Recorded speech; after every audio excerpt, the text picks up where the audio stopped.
হাজারদুয়ারির বিস্তৃত প্রাঙ্গণে আপনাকে স্বাগত। 1829 থেকে 1837 সাল নবাব নাজিম হুমায়ুন যার সময় নির্মিত হয় এই বিখ্যাত রাজপ্রাসাদ।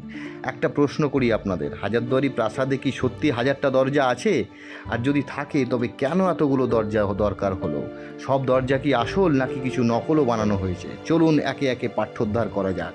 প্রথম তথ্য, হ্যাঁ, আর্কিওলজিক্যাল সার্ভে অফ ইন্ডিয়ার তথ্য অনুযায়ী এই রাজপ্রাসাদে প্রায় 1000-এরও বেশি দরজা রয়েছে। দ্বিতীয় তথ্য, এর মধ্যে কতগুলি আসল এবং কতগুলি নকল। পাওয়া তথ্য অনুযায়ী 900টি দরজা আসল এবং 100টি দরজা নকল। কিন্তু প্রশ্ন আবারও উঠে আসছে, এই নকল দরজার প্রয়োজন কেন হলো? আসলে এটি ছিল নবাবের নিরাপত্তার এক কৌশল। যখন শত্রু বা চোর প্রাসাদের ভেতরে ঢুকত, আসল কোনটা নকল কোনটা দরজার ফাঁদে পড়ে বিভ্রান্ত হয়ে যেত।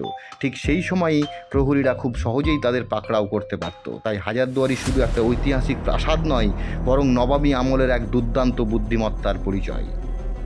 এখন বলুন, আপনি কি আগে জানতেন এই রহস্যের কথা? কমেন্টে অবশ্যই জানাবেন।